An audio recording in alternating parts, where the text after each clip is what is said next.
Welcome to D77 news. ప్రభుత్వం ఏర్పడి 30 నెలలు గడిచిన ముఖ్యమంత్రి రేవంత్ రెడ్డి కనీసం స్పందించలేదు. మానవత్వం ఉందా అని అన్నారు తెలంగాణ రక్షణ సేన చీఫ్ కల్వకుంట్ల కవిత. గత ప్రభుత్వంలోనూ ఈ ప్రభుత్వంలోనూ ప్రశ్నించే వాళ్లపై దాష్టికానికి పాల్పడుతున్నారన్నారు.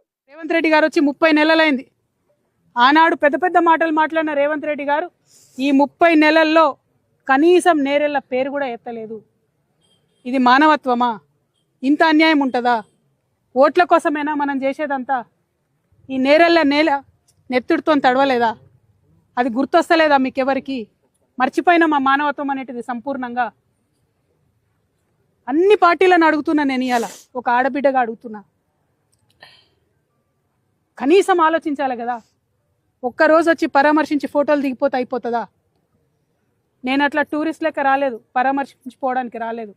నేరెళ్ళ బాధితులందరినీ నేను ఒక ఆడబిడ్డగా, తెలంగాణ ఆడబిడ్డగా, పౌరుషం ఉన్న ఆడబిడ్డగా, మనకు జరిగిన అన్యాయం, మనకు జరిగిన అవమానం మర్చిపోద్దని చెప్పడానికి ఇక్కడికి వచ్చిన. ఖచ్చితంగా ప్రశ్నిద్దాం, ఖచ్చితంగా పరిష్కారం తీసుకుందాం.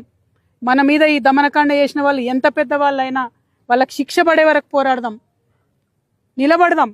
మన తెలంగాణ గడ్డ ఉన్నదే ప్రశ్నించే గడ్డ. ప్రశ్నించిన ప్రతి ఒక్కరిని అవమానిస్తున్నారు, బయటికి పంపిస్తున్నారు, దాడులు చేస్తున్నారు, దాష్టికం చేస్తున్నారు. అది ఆ ప్రభుత్వం లాగాలే ఈ ప్రభుత్వంలో కూడా ఆగుతలేదు.